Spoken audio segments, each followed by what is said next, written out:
I am what I am. A family man. A family man. I am what I am. And somewhere out there, a Fleetwood Mac fan just committed seppuku. I'm doing a book review, and the book I want to review is Hellblazer Volume 4, The Family Man, hence the cringeworthy Fleetwood Mac reference I made in the beginning. Now, this collects issues 23 through 33 of the horror/dark fantasy comic book series Hellblazer from DC and Vertigo Comics. Now, it should be noted that Vertigo was discontinued in 2018, so any new reprintings of these comics would be put out by DC's Black Label, which has largely taken the place of Vertigo. Now, the issues of Hellblazer collected in this volume, I believe, were originally published in 1990. Most of them were written by Jamie Delano. However, this volume also collects 2 issues written by Grant Morrison, one written by Neil Gaiman, and another written by Dick Foreman. I'm not going to be able to list off all the writers in this video's title. Now, I already reviewed the first 3 volumes of Hellblazer, and I'll leave links to those reviews in the description below. Now, these comics feature the character of John Constantine, or technically Constantine, I think is how it's properly pronounced, but I'm too used to the American pronunciation of the name. Now, John Constantine was originally created by Alan Moore, Stephen Bissett, and John Tolibin, and first appeared as a reoccurring character in Alan Moore's run on Swamp Thing. Basically, Constantine is sort of a paranormal investigator/demon hunter/modern-day wizard, and the character proved popular enough to get his own spin-off series. Now, this volume collects the Family Man story arc of Hellblazer. However, that arc only spans about 4 issues and only takes up about a quarter of this actual book. Most of the other issues collected in here work as more self-contained Hellblazer stories, but they still loosely tie in with the Family Man arc. But I'm going to talk about the Family Man arc first before I talk about the more standalone issues. Now, the plot of this arc is there's a serial killer who has been nicknamed by the media the Family Man because he butchers entire families, and in the beginning of this story, Constantine crosses paths with this killer who turns out to be an elderly man. Now, Constantine doesn't know who he is in the beginning, but he eventually realizes that he inadvertently led this killer to his next victims. Realizing his tragic mistake, Constantine is now determined to stop him, so he starts tracking this killer down, not realizing that the Family Man knows that he's tracking him, and basically the story is a deadly cat-and-mouse game between Constantine and this serial killer. And in some ways, the hunter ends up becoming the hunted, but we see the roles get reversed several times throughout this arc, and Constantine realizes that he might have to actually kill this motherfucker, but this is going to end up costing John dearly. Now, I really enjoyed the Family Man arc, and what I really enjoyed about this is it's not really supernatural based. I mean, yes, there are supernatural elements, like at one point John is visited by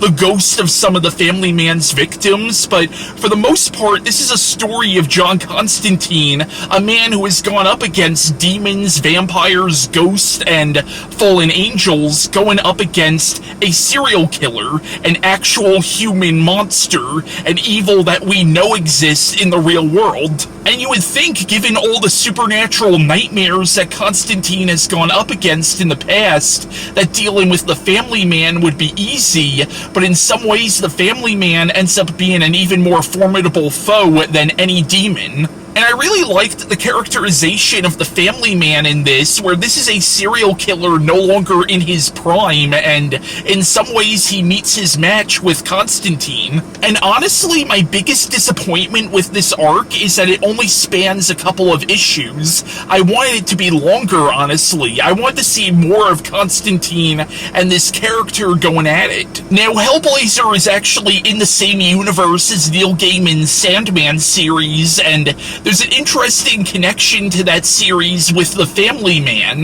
Basically, in the Sandman, there's a character called the Corinthian, who is a nightmare creature that has escaped from the dream world into the real world, and in the real world, he has become a serial killer, and he essentially builds a cult of other serial killers around him. And in the second Sandman graphic novel, The Doll's House, there's this whole subplot about how these serial killers have essentially gotten together for a serial killer convention, and the Family Man was supposed to be the guest of honor at this convention, but he never shows up.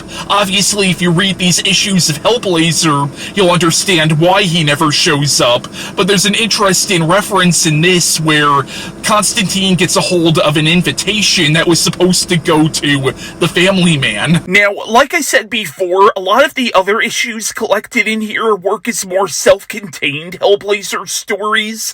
The volume actually opens up with issue 23, which is a story called Larger Than Life, which does directly lead into the Family Man story arc, but basically in this story, it's set sometime after the events of the Fear Machine, and Constantine goes to see this friend of his, who is kind of famous, or at least knows a lot of famous writers, who have apparently made characters based on him in their books, and this guy is one of those larger-than-life figures who almost feels like one of those classic literary characters, and the idea of the story is because of that, the line between reality and fiction is starting to blur, so all these fictional characters like Sherlock Holmes, Peter Pan, Fu Manchu, and even Winnie the Pooh end up coming to life to punish this guy for blurring that line between reality and fiction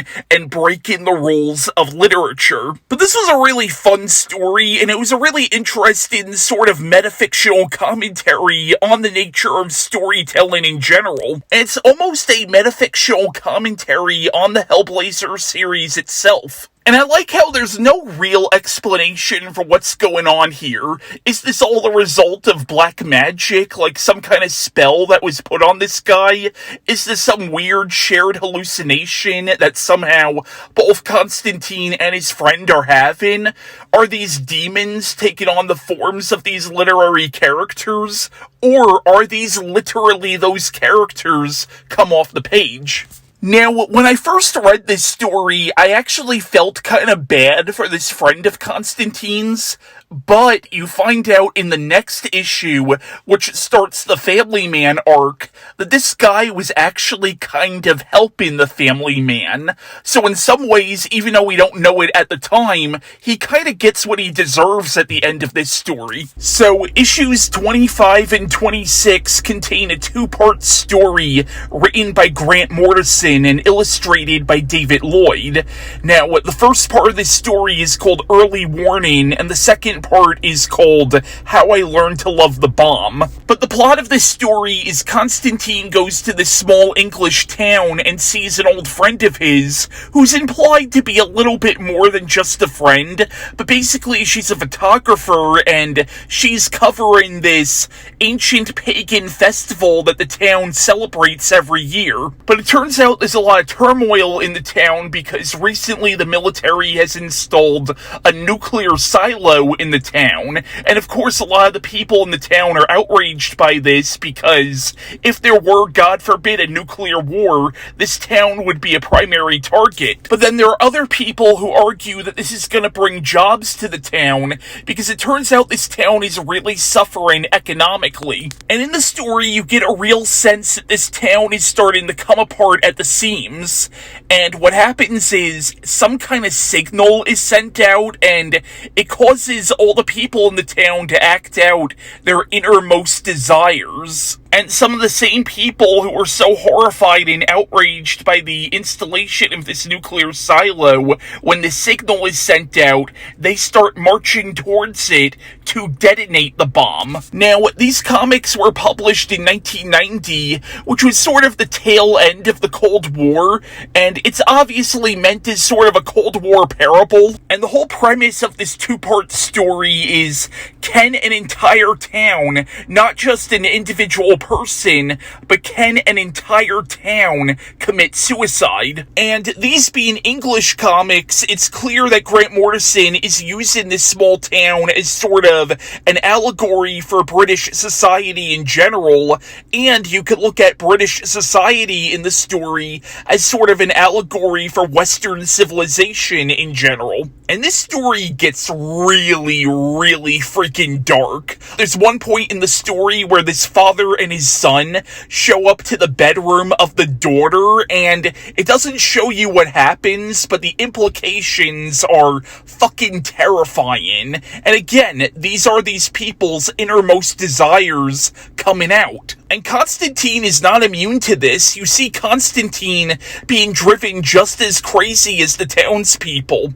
And actually, his friend in the story ends up being sort of the unsung hero of the story, which makes the ending all the more tragic, because this does not end on a happy note. The story ends on a really tragic and somber note. And David Lloyd's artwork in this is astounding. David Lloyd is probably best known as the illustrator of Alan Moore's V for Vendetta. Issue 27 is a story called Hold Me, written by Neil Gaiman and illustrated by Dave McKean, and this is a powerful, powerful story. In this story, a homeless man's ghost is earthbound, unable to move on to heaven or hell, and he ends up at the home of this little girl and ends up accidentally killing the girl's mother because all he wants is for somebody to hold him because he's so cold, but the cold ends up killing the mother. Meanwhile, we follow Constantine, who is at this party held for a friend of his who recently died. We were actually introduced to this character earlier on in the series, but at this party he meets this woman who takes him back to her apartment. But it turns out this woman kinda had her own reasons for hooking up with John, and they weren't exactly romantic, and you understand why she does it, but you also understand why John is so angry with her, and he ends up storming out of the apartment, and he ends up running into this little girl who says that she saw a ghost in her house, and basically in the story, John has to find a way to lay this homeless man's spirit to rest. And the story is just freaking heartbreaking, and it's definitely a commentary on how we treat the homeless and how these people are sort of cast aside by society. And this is definitely one of the most well-written issues of Hellblazer, which is no surprise considering it's written by Neil fucking Gaiman. I mean, there's a reason Neil Gaiman is as revered as he is. Like, he's one of the great, not just comic book writers, but he's one of the great writers of our time. Also contained in this volume is Hellblazer issue 31, which is called Mourning the Magician, and while this does technically work as a standalone story, I would honestly consider it to be sort of the epilogue to the Family Man story arc, because a lot of what's happening in this story is a direct consequence of something that the Family Man does. Now, this is a major spoiler, but one of the people that the Family Man ended up killing was John Constantine's father, Thomas Constantine, who you got a sense really did not have a good relationship with his son at all, and it's implied that it was sort of an abusive relationship. Now, you find out later on that there is a reason that Thomas resented his son so much. I don't think it necessarily excuses it, but you do find out later on that he had his reasons. Basically, in this issue, John's niece Gemma is being haunted by the spirit of her grandfather, and it turns out the reason Thomas's spirit is earthbound is because of something that John did when he was younger, because John has been fucking around with black magic ever since he was a teenager. And a lot of the issue is really about Constantine trying to find closure with his father. Issue 32, titled New Tricks, is written by Dick Foreman and illustrated by Steve Pugh, and this is about Constantine investigating a series of mysterious deaths by this junkyard, and eventually we learn that these deaths are literally the work of a talking dog.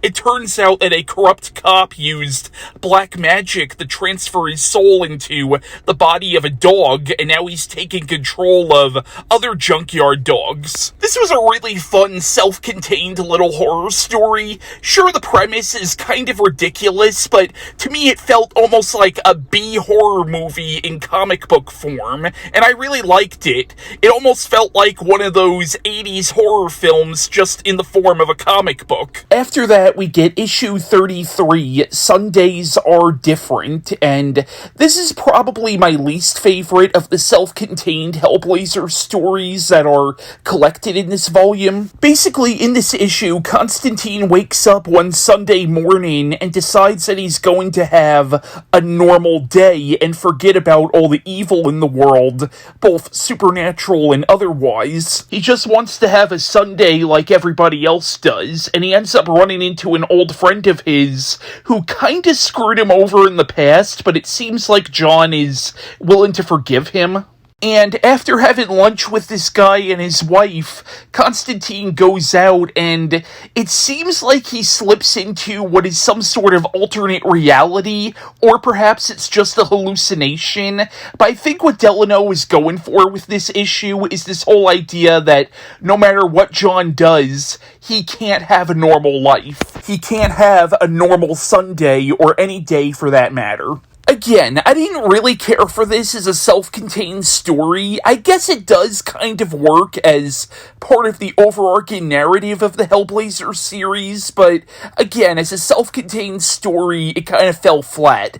Like, there wasn't really anything substantial to this issue. Now, the last thing collected in this volume is a standalone Constantine story published in 2005, so this was years after Delano's original run on this series. And the story is called The Gangster, the Whore, and the Magician, and this was published in Vertigo Secret Files Hellblazer Issue 1. Now, this story was written by Jamie Delano, but it's actually not a comic. It's an actual prose story, but it does feature some illustrations from Tim Bradstreet. But basically, the story is about this vicious gangster who believes that Constantine put a curse on him, so he's with this prostitute, and he tries to convince the prostitute to go to Constantine and get some dirt on him. But this was a really interesting story, and I liked how this prostitute, or sex worker to be a little more politically correct,